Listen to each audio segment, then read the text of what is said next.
তুমি কোন শহরের মাইয়া গো, লাগে উড়া তোরা। তোমারে না দেখলে পরে, তোমারে না দেখলে পরে পুরা মাথা কুড়া গো, লাগে উড়া তোরা। তুমি কোন শহরের মাইয়া গো, লাগে উড়া তোরা। আগুনটাও চালাইয়া বুকের ঠিকানায়, মামলা হইলে পরে দেখানি মোথা নাই।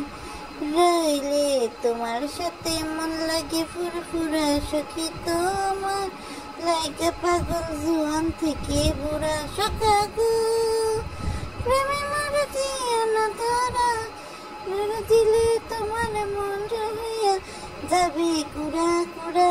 তুমি কোন শহরের মাইয়া গো, লাগে উড়া তোরা। আসসালামু আলাইকুম দর্শক, সবাই কেমন আছেন? চলে আসলাম আজকে আবারও নতুন একটা ভিডিও নিয়ে। দর্শক, আজকে ভিডিওতে কথা বলবো ব্যাপারী পরিবারের সবচেয়ে ছোট কন্যা মিমকে নিয়ে বেশি কথা বলার পাশাপাশি তিশা আর সাবিনারও হালকা টাচ থাকছে। তাছাড়া ব্যাপারী পরিবারের ছোট বউ খুকি কি বলে আবারও তিশা, মিম আর সাবিনার চরিত্রকে চ্যালেঞ্জ করলো, সেটাও আপনাদের সাথে আজকে তুলে ধরবো। আপনাদের কাছে অনুরোধ থাকবে ভিডিওটা দেখার শুরুতেই একটা লাইক বাটনে প্রেস করে দিয়ে আমাদের সাথে থাকবেন, কমেন্ট করে আপনাদের মতামত জানিয়ে দেবেন। তাই আর বেশি দেরি না করে মূল ভিডিওতে চলে যায়।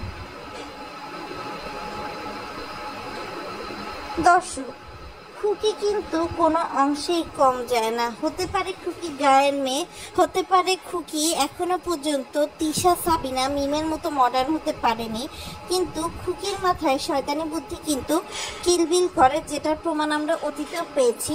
তো এবারও কিন্তু সেটার ব্যতিক্রম ঘটেনি দর্শক। এবারও কিন্তু খুকি একটু চুপচাপ হয়ে গেছে। সে দেখিয়েতে চেয়েছে যে সে যে তার শাশুড়িকে পচে গেলেও ফিরে তাকাবে না, এই কথাটা ভুল, যে কারণে সে আবার তার শাশুড়ির সাথে মিনমিশ করতে চেয়েছে। এটার সাথে সাথে খুকি এটাও বলেছে যে খুকিকে তার শাশুড়িরা দেখে শুনে নিয়ে এসছে, সে এমন না যে ভেগে গিয়ে বিয়ে করেছে।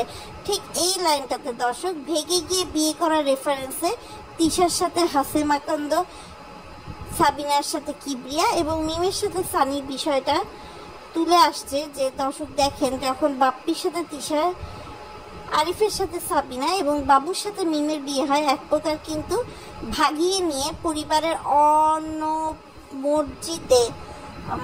অমর্জিতেই বলা চলে বিয়েটা কিন্তু তাদের মধ্যে হয়ে গিয়েছে এবং পরিবার কিন্তু মেনে নেয়নি। এটা আমরা সাবিনার বিয়ের ক্ষেত্রেও দেখছি, আরিফের সাথে মিমের বিয়ের ক্ষেত্রেও দেখছি। তো খুকি কিন্তু এই লাইনটা পাঁচ লাইন একদম মেরে দিয়ে তাদের চরিত্রে 12টা বাজায় দিয়েছে। আর এই যে আমাদের বাবু কিন্তু ডিবি লটারি হাতে পেলেও মানুষ এত খুশি হয় না যতটা সে মিমের সাথে বিয়ে হওয়ার পর যে লটারিগুলো পাইছে, সেই লটারিগুলো পাওয়ার জন্য খুশি হয়েছে। মিমের সাথে বিয়ে হওয়ার পর বাবুর জীবন কিন্তু দর্শক একদম বদলে গেছে বলা চলে। বাবু আগে ধরেন যে জিনিসটা চিন্তাও করতে পারতো না, এখন কিন্তু মিম তাকে বলছে যে তুমি শুধু চুপ করে বলবা তোমার কি কি লাগবে, তোমার সেগুলো শপিং হয়ে যাবে।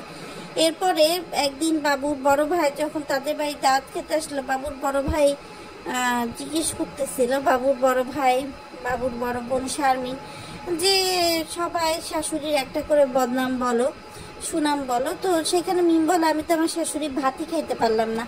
তখন শারমিন বলে যে তাহলে শাশুড়ি না খাও, জামাই তো খাইছো। তখন মিম কিন্তু স্পষ্ট জানায় দেয় যে সে তার জামাইয়েরও ভাত খায় নাই, কেননা তার যা যা বাজার যা খরচ হচ্ছে সবকিছু কিন্তু মিমের নিজস্ব টাকা থেকে যাচ্ছে। আসলে বেকার বাবু পাবেই বা কোথায় এত টাকা বলেন? ইউটিউবে ভিডিও দিয়ে বা কত টাকাই কামাতে পারে। এরপরে দর্শক দেখেন, এই যে এরা গেছে নিউ মার্কেটে গিয়ে কিন্তু এদের মানে শপিংয়ের বহর দর্শক শেষ হচ্ছে না। আর এদিক দিয়ে আরেকজন ভাইরাল হওয়ার চেষ্টারত আছে, সে হচ্ছে শারমিনের রাজ। এই শারমিনের রাজ সব জায়গায় আমরা কেন বস্তিতে থাকি, আমার প্রিয়তম মানুষের সাথে বিয়ে কবে, আব্বা কি বললো, আম্মা কি বললো, এইসব টাইটেল দিয়ে ভিডিও নেওয়ার চেষ্টা হচ্ছে। অর্থাৎ সে সুই হয়ে ঢুকে ফাল দিয়ে বের হওয়ার চেষ্টা চালাচ্ছে আর কি বলা চলে এক প্রকারের, কিন্তু এখনো পর্যন্ত হয়তো বহুভাবে সফল হয়নি, পার্শিয়ালভাবে সফল হয়েছে। আরেকটা বিষয় দর্শক, বাপ্পি ইদানিংকাল গরু নিয়ে খুব ব্যস্ত দর্শক। গরু কালকে পর্যন্ত শান্ত ছিল, আজকে যেই দেখছে যে এরা বাপ্পি তিশার বাড়ি, সে হচ্ছে গরু পাগল হয়ে গেছে, গরু সবাইকে ঢুস দেওয়া শুরু করছে। আর এই গরুর ঢুস দেওয়ার সময় মানে বাপ্পি একা ছিল, তার সাথে একটা মহিলা ছিল, কিন্তু আর কেউ কিন্তু বাপ্পিকে হেল্প করতে চলে আসেনি। বাপ্পির 85,000 টাকা ব্যালেন্সের গরু দর্শক, এবং সেই গরু কন্ট্রোল করতে কিন্তু আসলে অনেক খারাপ অবস্থায় হয়েছিল, যেটা আমরা ভিডিওতে ধরে রাখছি। কিন্তু আমি চিন্তা করছিলাম যে মানুষ হেল্প আউট না করে, মানুষ না ধরে কেন ভিডিও ধরে রাখছে, এই জিনিসটা আসলে আমার মাথায় আসছিল না দর্শক। আরেকটা বিষয় খেয়াল করলাম দর্শক, সেটা হচ্ছে মিম আর বাবু কিন্তু যথেষ্ট চেষ্টা করেছে যে তাদের বাড়িতে যে খাওয়াতে হবে সেই খাওয়াটা যেন ব্র্যান্ড খাওয়া হয়, অর্থাৎ যে খাওয়াটা খেয়ে সবাই খুব শান্তি মতো তৃপ্তি মতো মানে চলতে পারে।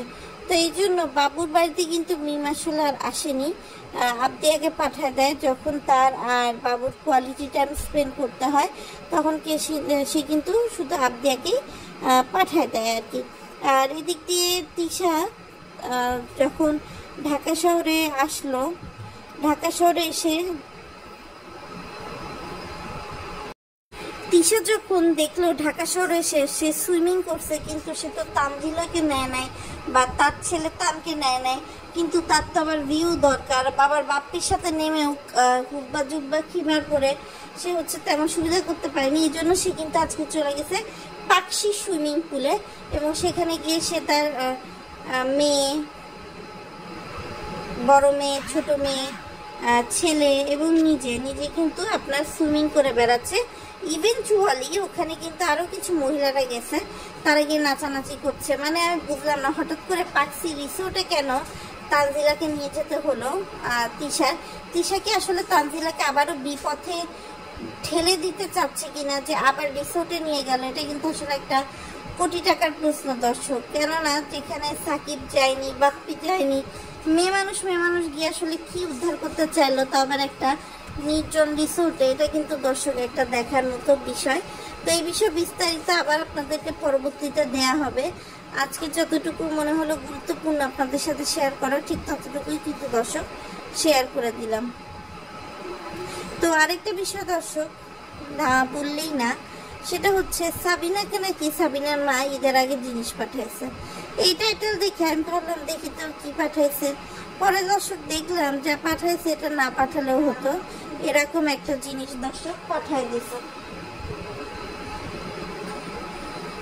সেটা হচ্ছে বাদাম। আবার এই একই বাদাম পাঠায় মিজান কিন্তু তিশার চোখে অনেক উপরে উঠে গেছে যে আমার ভাই পাঠাইছে।